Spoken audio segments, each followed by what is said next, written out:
Carta a los Colosenses. Capítulo 1. Yo, Pablo, elegido por la voluntad de Dios para ser apóstol de Cristo Jesús, y nuestro hermano Timoteo, les escribimos esta carta a los fieles hermanos en Cristo que conforman el pueblo santo de Dios en la ciudad de Colosas. Que Dios nuestro Padre les dé gracia y paz. Siempre oramos por ustedes y le damos gracias a Dios, el Padre de nuestro Señor Jesucristo, porque hemos oído de su fe en Cristo Jesús y del amor que tienen por todo el pueblo de Dios. Ambas cosas provienen de la firme esperanza puesta en lo que Dios les ha reservado en el cielo. Ustedes han tenido esa esperanza desde la primera vez que escucharon la verdad de la buena noticia. Esa misma buena noticia que llegó a ustedes ahora corre por todo el mundo. Da fruto en todas partes mediante el cambio de vida que produce, así como les cambió la vida a ustedes desde el día que oyeron y entendieron por primera vez la verdad de la maravillosa gracia de Dios. Ustedes se enteraron de la buena noticia por medio de Epafras, nuestro amado colaborador. Él es un fiel servidor de Cristo y nos ayuda en nombre de ustedes. Nos contó del amor por los demás que el Espíritu Santo les ha dado. Así que, desde que supimos de ustedes, no dejamos de tenerlos presentes en nuestras oraciones. Le pedimos a Dios que les dé pleno conocimiento de su voluntad y que les conceda sabiduría y comprensión espiritual. Entonces, la forma en que vivan siempre honrará y agradará al Señor, y sus vidas producirán toda clase de buenos frutos. Mientras tanto, irán creciendo a medida que aprendan a conocer a Dios más y más. También pedimos que se fortalezcan con todo el glorioso poder de Dios para que tengan toda la constancia y la paciencia que necesitan. Mi deseo es que estén llenos de alegría y den siempre gracias al Padre. Él los hizo aptos para que participen de la herencia que pertenece a su pueblo, el cual vive en la luz. Pues Él nos rescató del reino de la oscuridad y nos trasladó al reino de su Hijo amado, quien compró nuestra libertad y perdonó nuestros pecados. Cristo es la imagen visible del Dios invisible. Él ya existía antes de que las cosas fueran creadas y es supremo sobre toda la creación. Porque, por medio de Él, Dios creó todo lo que existe, en los lugares celestiales y en la tierra. Hizo las cosas que podemos ver y las que no podemos ver, tales como tronos, reinos, gobernantes y autoridades del mundo invisible. Todo fue creado por medio de Él y para Él. Él ya existía antes de todas las cosas y mantiene unida toda la creación. Cristo también es la cabeza de la Iglesia, la cual es su cuerpo. Él es el principio, supremo sobre todos los que se levantan de los muertos. Así que Él es el primero en todo. Pues a Dios, en toda su plenitud, le agradó vivir en Cristo, y por medio de Él, Dios reconcilió consigo todas las cosas. Hizo la paz con todo lo que existe en el cielo y en la tierra, por medio de la sangre de Cristo en la cruz. Eso los incluye a ustedes, que antes estaban lejos de Dios. Eran sus enemigos, separados de Él por sus malos pensamientos y acciones. Pero ahora Él los reconcilió consigo mediante la muerte de Cristo en su cuerpo físico. Como resultado, los ha trasladado a su propia presencia, y ahora ustedes son santos, libres de culpa, y pueden presentarse delante de Él sin ninguna falta. Pero deben seguir creyendo esa verdad y mantenerse firmes en ella. No se alejen de la seguridad que recibieron cuando oyeron la buena noticia. Esa buena noticia ha sido predicada por todo el mundo, y yo, Pablo, fui designado servidor de Dios para proclamarla. Me alegro cuando sufro en carne propia por ustedes, porque así participo de los sufrimientos de Cristo, que continúan a favor de su cuerpo, que es la Iglesia. Dios me ha dado la responsabilidad de servir a su Iglesia mediante la proclamación de todo su mensaje a ustedes. Este mensaje se mantuvo en secreto durante siglos y generaciones, pero ahora se dio a conocer al pueblo de Dios. Pues Él quería que su pueblo supiera que las riquezas y la gloria de Cristo también son para ustedes, los gentiles. Y el secreto es: Cristo vive en ustedes. Eso les da la seguridad de que participarán de su gloria. Por lo tanto, hablamos a otros de Cristo, advertimos a todos y enseñamos a todos con toda la sabiduría que Dios nos ha dado. Queremos presentarlos a Dios perfectos en su relación con Cristo. Es por eso que trabajo y lucho con tanto empeño, apoyado en el gran poder de Cristo que actúa dentro de mí. Capítulo 2. Quiero que sepan cuánta angustia he sufrido por ustedes y por la Iglesia en la Odisea, y por muchos otros creyentes que nunca me conocieron personalmente. Quiero que ellos cobren ánimo y estén bien unidos con fuertes lazos de amor. Quiero que tengan la plena confianza de que entienden el misterioso plan de Dios, que es Cristo mismo. En Él están escondidos todos los tesoros de la sabiduría y el conocimiento. Les digo esto a ustedes para que nadie los engañe con argumentos ingeniosos. Pues, si bien estoy lejos, mi corazón está con ustedes, y me alegro de que viven como deben hacerlo, y de que su fe en Cristo se mantiene firme. Por lo tanto, de la manera que recibieron a Cristo Jesús como Señor, ahora deben seguir sus pasos. Arráiguense profundamente en Él y edifiquen toda la vida sobre Él. Entonces la fe de ustedes se fortalecerá en la verdad que se les enseñó, y rebosarán de gratitud. No permitan que nadie los atrape con filosofías huecas y disparates elocuentes, que nacen del pensamiento humano y de los poderes espirituales de este mundo y no de Cristo. Pues en Cristo habita toda la plenitud de Dios en un cuerpo humano. De modo que ustedes también están completos mediante la unión con Cristo, quien es la cabeza de todo gobernante y toda autoridad.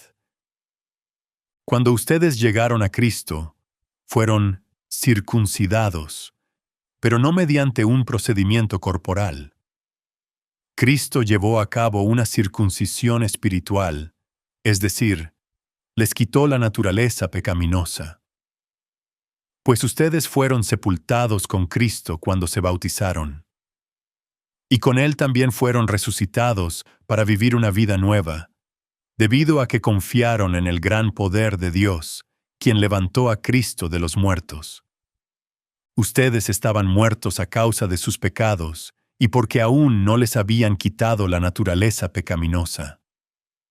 Entonces Dios les dio vida con Cristo al perdonar todos nuestros pecados. Él anuló el acta con los cargos que había contra nosotros y la eliminó clavándola en la cruz. De esa manera, desarmó a los gobernantes y a las autoridades espirituales. Los avergonzó públicamente con su victoria sobre ellos en la cruz. Por lo tanto, no permitan que nadie los condene por lo que comen o beben, o porque no celebran ciertos días santos, ni ceremonias por luna nueva, ni los días de descanso. Pues esas reglas son solo sombras de la realidad que vendrá. Y Cristo mismo es esa realidad. No dejen que los condene ninguno de aquellos que insisten en una religiosa abnegación o en el culto a los ángeles, al afirmar que han tenido visiones sobre estas cosas. Su mente pecaminosa los ha llenado de arrogancia y no están unidos a Cristo, la cabeza del cuerpo. Pues Él mantiene todo el cuerpo unido con las articulaciones y los ligamentos, el cual va creciendo a medida que Dios lo nutre. Ustedes han muerto con Cristo, y Él los ha rescatado de los poderes espirituales de este mundo. Entonces, ¿por qué siguen cumpliendo las reglas del mundo, tales como, no toques esto, no pruebes eso, no te acerques a aquello? Esas reglas son simples enseñanzas humanas acerca de cosas que se deterioran con el uso. Podrán parecer sabias porque exigen una gran devoción, una religiosa abnegación y una severa disciplina corporal, pero a una persona no le ofrecen ninguna ayuda para vencer sus malos deseos. Capítulo 3. Ya que han sido resucitados a una vida nueva con Cristo, pongan la mira en las verdades del cielo, donde Cristo está sentado en el lugar de honor, a la derecha de Dios. Piensen en las cosas del cielo, no en las de la tierra. Pues ustedes han muerto a esta vida, y su verdadera vida está escondida con Cristo en Dios. Cuando Cristo, quien es la vida de ustedes, sea revelado a todo el mundo, ustedes participarán de toda su gloria. Así que hagan morir las cosas pecaminosas y terrenales que acechan dentro de ustedes. No tengan nada que ver con la inmoralidad sexual, la impureza, las bajas pasiones y los malos deseos. No sean avaros, pues la persona avara es idólatra, porque adora las cosas de este mundo. A causa de esos pecados, viene la furia de Dios. Ustedes solían hacer esas cosas cuando su vida aún formaba parte de este mundo. Pero ahora es el momento de eliminar el enojo, la furia, el comportamiento malicioso, la calumnia y el lenguaje sucio. No se mientan unos a otros, porque ustedes ya se han quitado la vieja naturaleza pecaminosa y todos sus actos perversos. Vístanse con la nueva naturaleza y se renovarán a medida que aprendan a conocer a su Creador y se parezcan más a Él. En esta vida nueva no importa si uno es judío o gentil, si está o no circuncidado, si es inculto, incivilizado, esclavo o libre. Cristo es lo único que importa, y Él vive en todos nosotros, dado que Dios los eligió para que sean su pueblo santo y amado por Él. Ustedes tienen que vestirse de tierna compasión, bondad, humildad, gentileza y paciencia. Sean comprensivos con las faltas de los demás y perdonen a todo el que los ofenda. Recuerden que el Señor los perdonó a ustedes, así que ustedes deben perdonar a otros. Sobre todo, vístanse de amor, lo cual nos une a todos en perfecta armonía. Y que la paz que viene de Cristo gobierne en sus corazones. Pues, como miembros de un mismo cuerpo, ustedes son llamados a vivir en paz. Y sean siempre agradecidos. Que el mensaje de Cristo, con toda su riqueza, llene sus vidas. Enséñense y aconséjense unos a otros con toda la sabiduría que Él da. Canten salmos e himnos y canciones espirituales a Dios con un corazón agradecido. Y todo lo que hagan o digan, háganlo como representantes del Señor Jesús y den gracias a Dios Padre por medio de Él. Esposas, sujétese cada una a su esposo como corresponde a quienes pertenecen al Señor. Maridos, ame cada uno a su esposa y nunca la trate con aspereza. Hijos, obedezcan siempre a sus padres, porque eso agrada al Señor. Padres, no exasperen a sus hijos, para que no se desanimen. Esclavos, obedezcan en todo a sus amos terrenales. Traten de agradarlos todo el tiempo, no solo cuando ellos los observan. Sírvanlos con sinceridad debido al temor reverente que ustedes tienen al Señor. Trabajen de buena gana en todo lo que hagan, como si fuera para el Señor y no para la gente. Recuerden que el Señor los recompensará con una herencia y que el amo a quien sirven es Cristo. Pero si hacen lo que está mal, recibirán el pago por el mal que hayan hecho, porque Dios no tiene favoritos. Capítulo 4. Amos, sean justos e imparciales con sus esclavos. Recuerden que ustedes también tienen un amo en el cielo. Dedíquense a la oración con una mente alerta y un corazón agradecido. Oren también por nosotros, para que Dios nos dé muchas oportunidades para hablar de su misterioso plan acerca de Cristo. Por eso estoy aquí en cadenas. Oren para que pueda proclamar ese mensaje con la claridad que debo hacerlo. Vivan sabiamente entre los que no creen en Cristo y aprovechen al máximo cada oportunidad. Que sus conversaciones sean cordiales y agradables, a fin de que ustedes tengan la respuesta adecuada para cada persona. Tíquico les contará con detalles cómo me va. Él es un amado hermano y un fiel colaborador que sirve conmigo en la obra del Señor. Precisamente lo envié para que les cuente cómo estamos y los anime. También les envío a Onésimo, un fiel y amado hermano, quien es uno de ustedes. Él y Tíquico les contarán todo lo que sucede aquí. Aristarco, quien está en la cárcel conmigo, les manda saludos, y también los saluda Marcos, el primo de Bernabé. Tal como ya se les indicó, si Marcos pasa por allí, hagan que se sienta bienvenido. Jesús, al que llamamos justo, también envía saludos. Ellos son los únicos creyentes judíos entre mis colaboradores. Trabajan aquí conmigo para el reino de Dios. Y qué consuelo han sido para mí. Les manda saludos Epafras, un miembro de la misma comunidad de fe que ustedes y siervo de Cristo Jesús. Siempre ora con fervor por ustedes y le pide a Dios que los fortalezca y perfeccione, y les dé la plena confianza de que están cumpliendo toda la voluntad de Dios.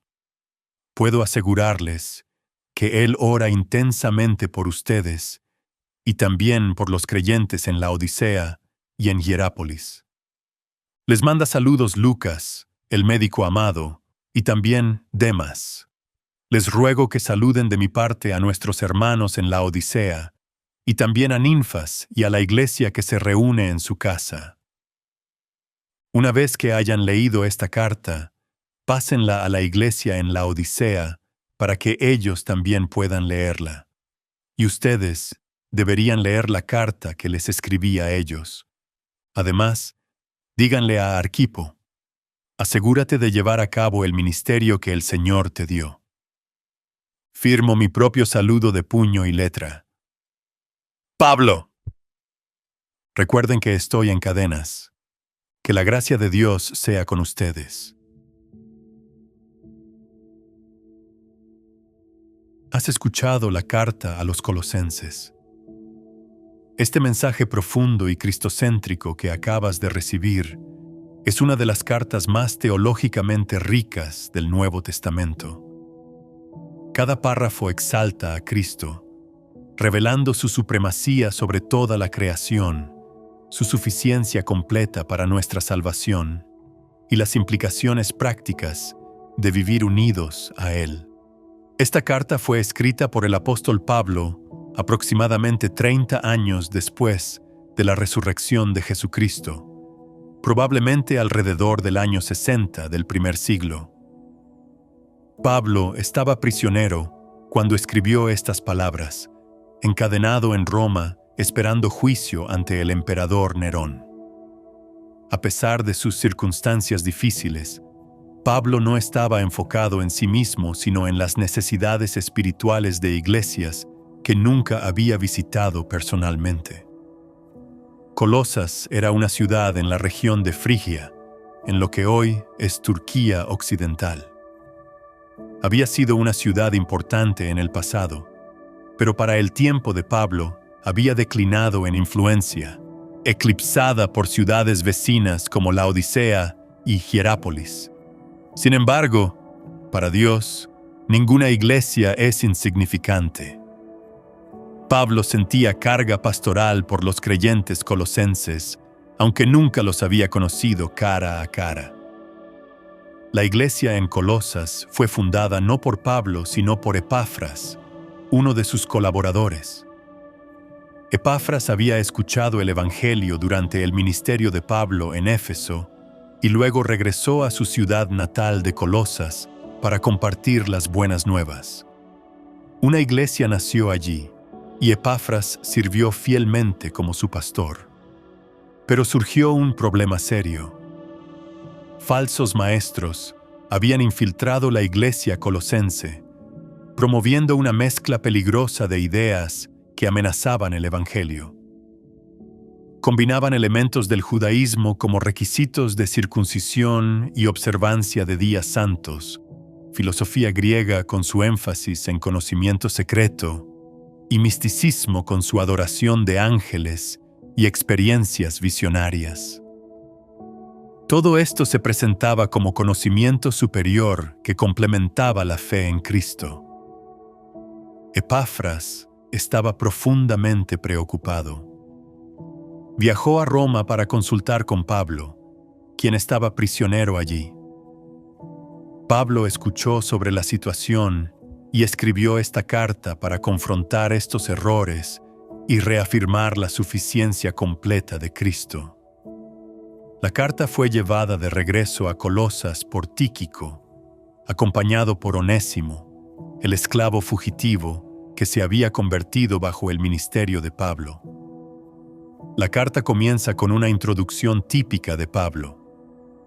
Pablo, apóstol de Jesucristo por la voluntad de Dios, y el hermano Timoteo, a los santos y fieles hermanos en Cristo que están en Colosas.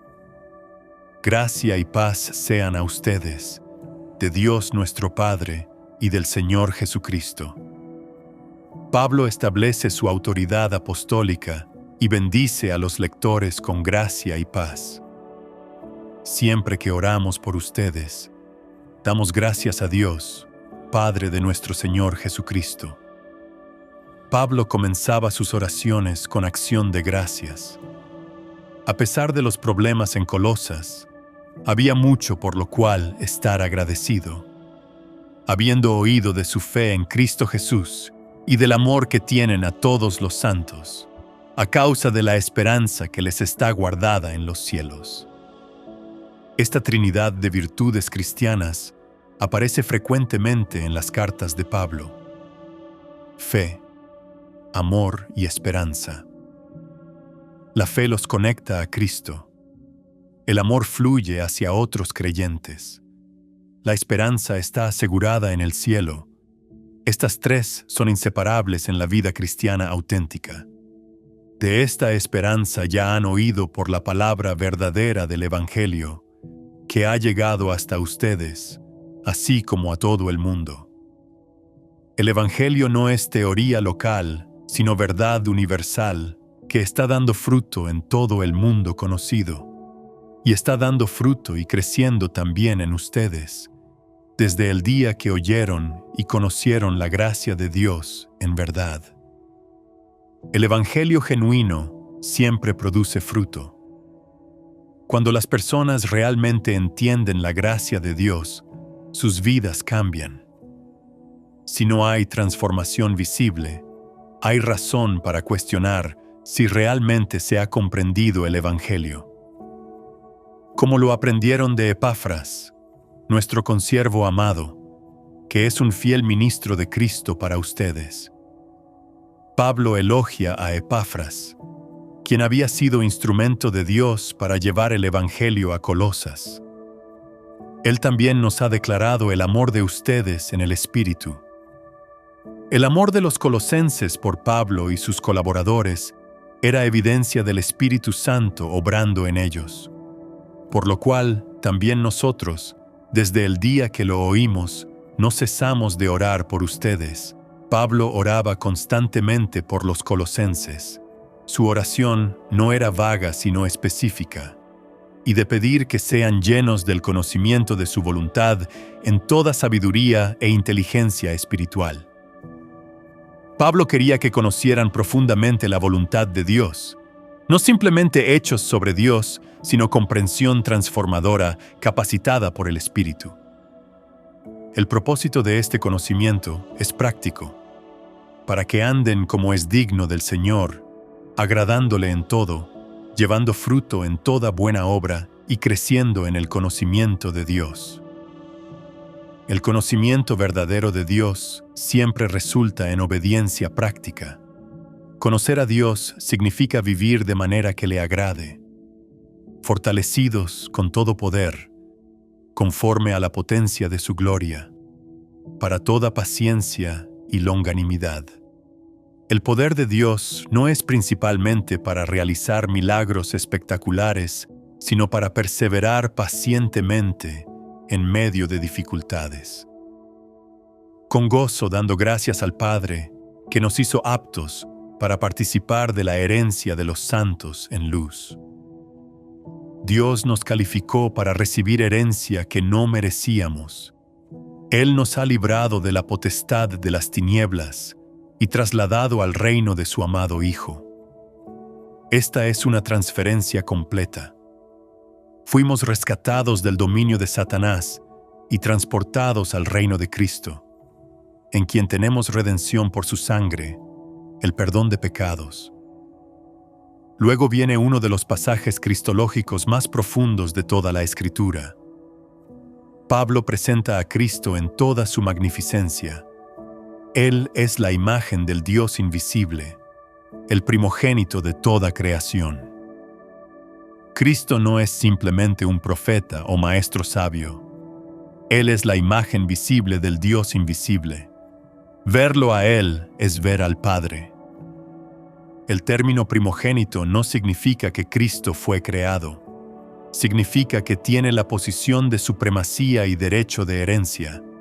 Es el heredero de todo, porque en Él fueron creadas todas las cosas, las que hay en los cielos y las que hay en la tierra, visibles e invisibles, sean tronos, sean dominios, sean principados, sean potestades. Todo fue creado por medio de Él y para Él. Cristo es el Creador, no parte de la creación. Toda la realidad, física y espiritual, visible e invisible, fue creada por Él y para Él. Los ángeles que los falsos maestros adoraban fueron creados por Cristo. Ningún ser espiritual puede competir con Él. Y Él es antes de todas las cosas, y todas las cosas en Él subsisten. Cristo existe eternamente. No tuvo principio. Y todo el universo es sostenido momento a momento por su palabra poderosa. Si Cristo retirara su poder sustentador, la creación colapsaría instantáneamente. Y Él es la cabeza del cuerpo que es la Iglesia. Cristo no solo es creador cósmico, sino también cabeza de la Iglesia. Él es el principio, el primogénito de entre los muertos, para que en todo tenga la preeminencia. Fue el primero en resucitar a vida inmortal, abriendo camino para todos los que creen en Él. En todo, Cristo debe tener el primer lugar, por cuanto agradó al Padre que en Él habitase toda plenitud. Esta declaración confronta directamente la herejía colosense. Los falsos maestros enseñaban que la plenitud divina estaba distribuida entre varios seres espirituales. Pablo declara que toda la plenitud de la deidad habita en Cristo. No necesitamos nada más allá de Él, y por medio de Él reconciliar consigo todas las cosas, así las que están en la tierra como las que están en los cielos, haciendo la paz mediante la sangre de su cruz. Cristo es el único mediador entre Dios y la humanidad. La reconciliación fue lograda mediante su muerte en la cruz, no mediante conocimiento secreto o experiencias místicas. Y a ustedes también, que eran en otro tiempo extraños y enemigos en la mente, haciendo malas obras, ahora los ha reconciliado en su cuerpo de carne, por medio de la muerte, para presentarlos santos y sin mancha e irreprensibles delante de Él. Los colosenses habían sido enemigos de Dios, alienados por su pecado, pero Cristo los reconcilió mediante su muerte física real. El propósito es presentarlos perfectos ante Dios. Si en verdad permanecen fundados y firmes en la fe, y sin moverse de la esperanza del Evangelio que han oído. La perseverancia es evidencia de fe genuina. Los que realmente pertenecen a Cristo permanecen en Él. Pablo explica su ministerio. Ahora me gozo en lo que padezco por ustedes, y cumplo en mi carne lo que falta de las aflicciones de Cristo por su cuerpo, que es la Iglesia. Pablo no está diciendo que el sufrimiento de Cristo fue insuficiente para salvación. Está diciendo que como miembro del cuerpo de Cristo, sus propios sufrimientos por el Evangelio completan la cuota de sufrimiento que Cristo predijo para su Iglesia, de la cual fui hecho ministro, según la administración de Dios que me fue dada para con ustedes, para que anuncie cumplidamente la palabra de Dios, el misterio que había estado oculto desde los siglos y edades, pero que ahora ha sido manifestado a sus santos. Este misterio es que Cristo está en ustedes, la esperanza de gloria. Los gentiles están incluidos en el pueblo de Dios. Cristo habita en creyentes gentiles por su Espíritu. Esta es la esperanza de gloria futura, a quien anunciamos, amonestando a todo hombre y enseñando a todo hombre en toda sabiduría, a fin de presentar perfecto en Cristo Jesús a todo hombre. El objetivo del ministerio de Pablo era madurez espiritual completa en Cristo, para lo cual también trabajo, luchando según la potencia de Él, la cual actúa poderosamente en mí. Pablo trabajaba intensamente, pero el poder era de Dios, no suyo. El capítulo 2 continúa. Porque quiero que sepan cuán gran lucha sostengo por ustedes y por los que están en la Odisea y por todos los que nunca han visto mi rostro. Pablo luchaba en oración por iglesias que nunca había visitado. Su amor pastoral trascendía el contacto personal. Para que sean consolados sus corazones, unidos en amor, hasta alcanzar todas las riquezas de pleno entendimiento, a fin de conocer el misterio de Dios el Padre y de Cristo, en quien están escondidos todos los tesoros de la sabiduría y del conocimiento.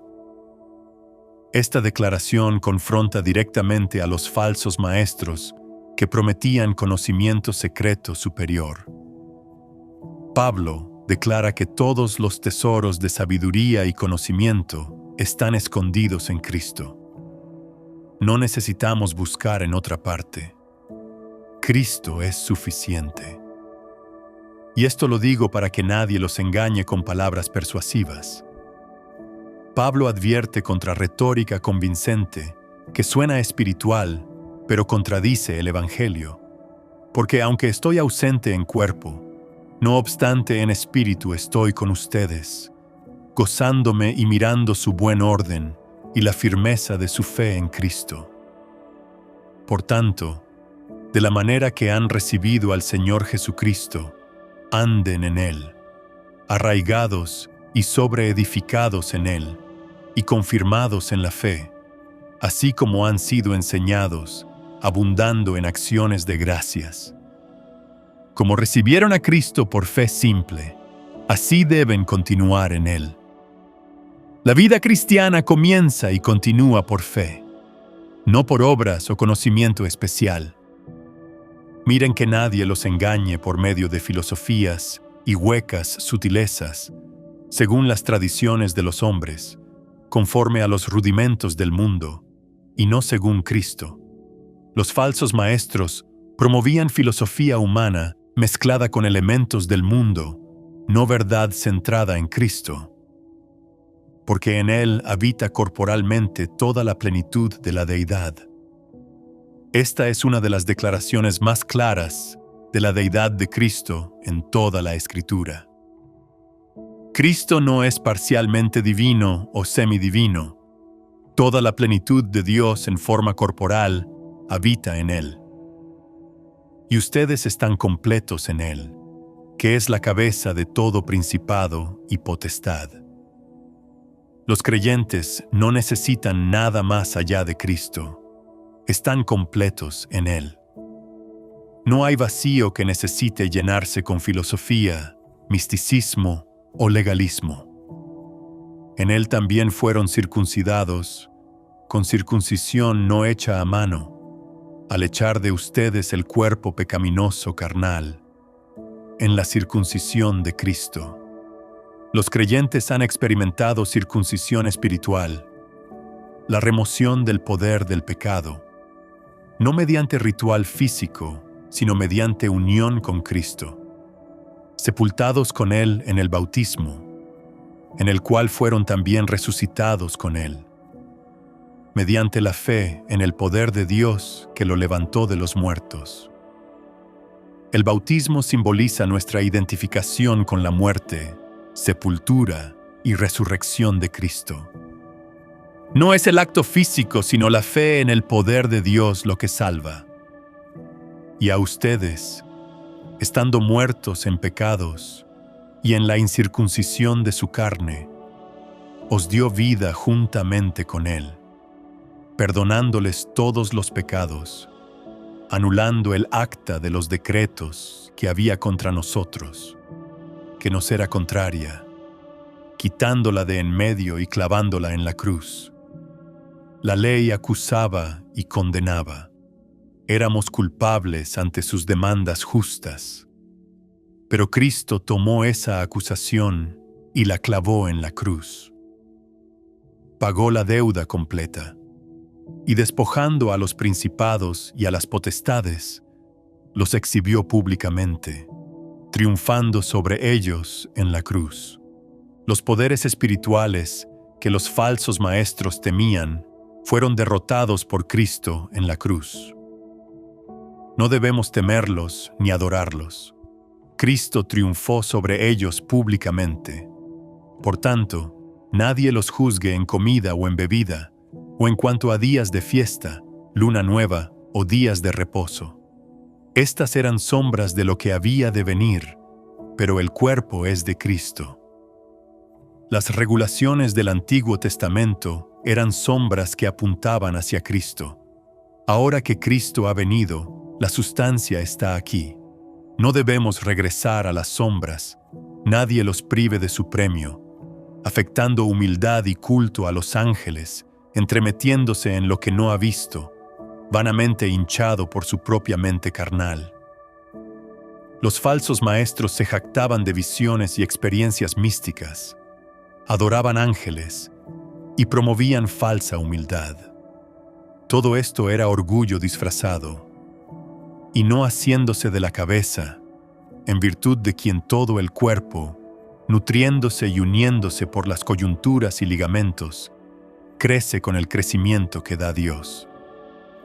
El problema fundamental era que no se aferraban a Cristo, la cabeza del cuerpo. El crecimiento verdadero viene solo de conexión vital con Cristo. Pues si han muerto con Cristo en cuanto a los rudimentos del mundo, ¿por qué, como si vivieran en el mundo, se someten a preceptos tales como no manejes, ni gustes, ni aun toques? Estas regulaciones ascéticas parecían espirituales, pero eran inútiles. Tales cosas tienen a la verdad cierta reputación de sabiduría en culto voluntario, en humildad y en duro trato del cuerpo, pero no tienen valor alguno contra los apetitos de la carne. El ascetismo extremo no vence el pecado. Solo Cristo puede transformar el corazón. Las reglas externas sin poder interno son inútiles. El capítulo 3 presenta la vida nueva en Cristo. Si pues han resucitado con Cristo, busquen las cosas de arriba, donde está Cristo sentado a la diestra de Dios. Pongan la mira en las cosas de arriba, no en las de la tierra. Nuestra resurrección espiritual con Cristo debe reorientar nuestras prioridades. Vivimos en la tierra, pero nuestra ciudadanía está en el cielo. Nuestros valores deben reflejar esa realidad celestial, porque han muerto, y su vida está escondida con Cristo en Dios. Cuando Cristo, su vida, se manifieste, entonces también ustedes serán manifestados con Él en gloria. Nuestra vida verdadera está escondida con Cristo en Dios, segura y protegida. Cuando Cristo regrese en gloria, compartiremos esa gloria. Hagan morir, pues, lo terrenal en ustedes: fornicación, impureza, pasiones desordenadas, malos deseos y avaricia, que es idolatría. Por estas cosas, la ira de Dios viene sobre los hijos de desobediencia. La vida nueva requiere matar activamente los pecados que caracterizaban nuestra vida antigua, en las cuales también ustedes anduvieron en otro tiempo cuando vivían en ellas. Pero ahora dejen también ustedes todas estas cosas: ira, enojo, malicia, blasfemia, palabras deshonestas de su boca. No mientan los unos a los otros, habiéndose despojado del viejo hombre con sus hechos. El cambio debe ser radical y completo. Los creyentes se han quitado la ropa sucia de su vida antigua y revestido del nuevo, el cual, conforme a la imagen del que lo creó, se va renovando hasta el conocimiento pleno. Este nuevo yo está siendo constantemente renovado según la imagen de Cristo. Donde no hay griego ni judío, circuncisión ni incircuncisión, bárbaro ni escita, siervo ni libre, sino que Cristo es el todo y en todos. En Cristo, las divisiones humanas pierden su significado. Todos somos uno en Él. Vístanse, pues, como escogidos de Dios, santos y amados, de entrañable misericordia, de benignidad, de humildad, de mansedumbre, de paciencia, soportándose unos a otros y perdonándose unos a otros si alguno tuviere queja contra otro. De la manera que Cristo los perdonó, así también háganlo ustedes. El carácter cristiano refleja cómo Cristo nos ha tratado. Fuimos perdonados generosamente. Así debemos perdonar a otros. Y sobre todas estas cosas, vístanse de amor, que es el vínculo perfecto. El amor une todas las demás virtudes, y la paz de Dios gobierne en sus corazones, a la que asimismo fueron llamados en un solo cuerpo. Y sean agradecidos. La paz de Dios debe ser árbitro en nuestros corazones, decidiendo conflictos internos. La palabra de Cristo more en abundancia en ustedes, enseñándose y exhortándose unos a otros en toda sabiduría, cantando con gracia en sus corazones al Señor con salmos e himnos y cánticos espirituales. La palabra de Cristo debe saturar nuestro pensamiento. Debemos enseñarnos mutuamente y adorar juntos. Y todo lo que hagan, sea de palabra o de hecho, háganlo todo en el nombre del Señor Jesús, dando gracias a Dios Padre por medio de Él. Esta es la prueba final para toda acción. ¿Podemos hacerlo en el nombre de Jesús con acción de gracias? Si no, no deberíamos hacerlo. Pablo luego da instrucciones específicas para relaciones familiares.